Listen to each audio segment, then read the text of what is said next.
Anderson Lima da Silva. Constatada aqui a presença de Vossa Senhoria, eu já confiro a palavra para a sustentação oral pelo prazo regimental de 15 minutos. Obrigado, Excelência. Bom, inicialmente cumprimento o relator, na pessoa de quem cumprimento os demais eminentes desembargadores aqui presentes, cumprimento o ilustre membro do Ministério Público Federal e os juízes ora convocados. Excelências, pretendo ser muito rapidamente aqui na minha exposição. Trata-se de recurso de apelação contra a respeitosa sentença de primeiro grau que julgou improcedente o pleito da minha cliente referente ao benefício de auxílio-doença ou aposentadoria por invalidez. Na ocasião, os fundamentos utilizados pelo magistrado da COR, acolhendo praticamente integralmente a manifestação do INSS, foram as seguintes: que o laudo pericial concluiu que a incapacidade da minha patrocinada surgiu a partir de maio de 2019 e que, exatamente por isso, ela havia perdido a qualidade de segurada, já que, segundo a sua carteira de trabalho e o CNIS, o seu último vínculo empregatício ocorrera em 19/4/2017 e, considerando aquela projeção do período de graça, ela manteve, segundo o juiz Acol, a qualidade segurada somente até 15/6/2018. E por conta disso eu passo a expor os motivos pelos quais o recurso da minha cliente deve ser provido. Bom, é pacífico nos tribunais, Excelências, que o juiz ele não está restrito ao laudo pericial, desde que hajam outros elementos que o ajude ali na convicção, principalmente após quando é feita uma prova pericial. No caso em questão, muito embora a senhora perita tenha concluído que a incapacidade da minha cliente tenha surgido somente em maio de 2019, fato é que há inúmeros documentos, prontuários médicos, laudos de psiquiatra, psicólogo, que atestam que desde o ano de 2017, seguindo pelos anos subsequentes, 18, 2019, até o pleito administrativo, desde quando houve a dispensa dela ali do último emprego, ela se manteve com o seu estado de saúde mental totalmente agravado. Ela foi diagnosticada tanto pela perícia, acompanhando esses laudos pretéritos, com depressão muito grave. E aqui eu cito os documentos de ID 25.501.203, datado de outubro de 2017, depressão grave. Depois ela passa com psicólogo. Por último ela passa com psiquiatra, quando então ela passa a fazer uso de remédios contínuos. E aqui eu cito levosine, alprazolam, clonazepam, inclusive de tarja preta, né? Cujo alto risco de efeito colateral é gigantesco.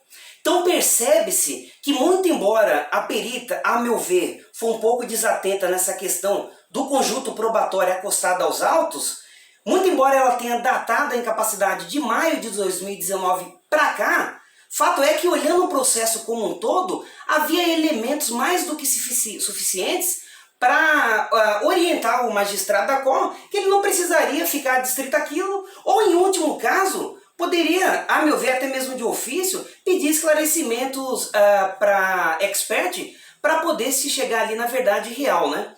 Então, aqui eu gostaria de citar uma frase muito rápida do psiquiatra, professor e escritor Augusto Cury, que diz o seguinte, abre aspas, a depressão é a última dor da alma.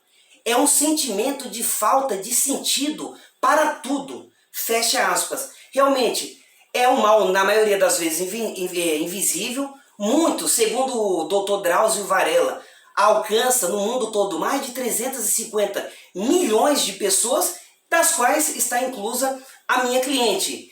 E é incrível, né? Esse contato com esse tipo de cliente, eu estou com ela por quase 4 anos, quando eu a pego de bom humor, ela me chama de advogado. Quando ela está de mal com a vida, ruim, ela me chama simplesmente de careca. Então, há uma mudança de humor constante.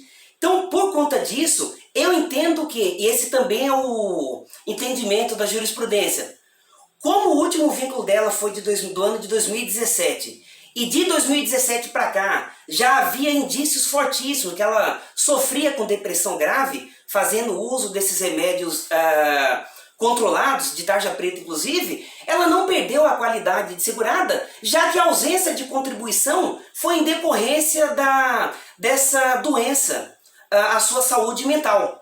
Sendo assim, e aqui eu encaminho para o final, a gente pugna pelo provimento do recurso da apelante para reformar a sentença de primeiro grau para fins de conceder o auxílio-doença à minha patrocinada ou, ante a possibilidade de fungibilidade entre os benefícios, até mesmo a aposentadoria por incapacidade permanente agora, né? E a inversão do ônus de sucumbência. Essa é a minha breve exposição, excelências. Muito obrigado pela oportunidade. Eu que agradeço, doutor Everson, cumprimento pela sustentação oral e, na sequência, colho o voto do juiz federal convocado, Marcelo Guerra Martins. Senhor presidente, neste caso, cumprimentando também o senhor advogado pela sustentação oral, eu estou acompanhando o relator, né? Estou no que defere o auxílio com prazo de 12 meses a contar da perícia, nos termos do laudo. É assim que estou votando. Agradeço, doutor Marcelo, e na sequência colho o voto do juiz federal convocado, doutor José Adenilson. Obrigado, senhor presidente. Também parabenizo o advogado pela clareza e objetividade da sustentação oral e acompanho o voto do relator para reformar a sentença e julgar procedentes pedidos de concessão de auxílio-doença na forma indicada. É como voto, senhor presidente. Agradeço, doutor José Adenilson. Dou por encerrado o julgamento.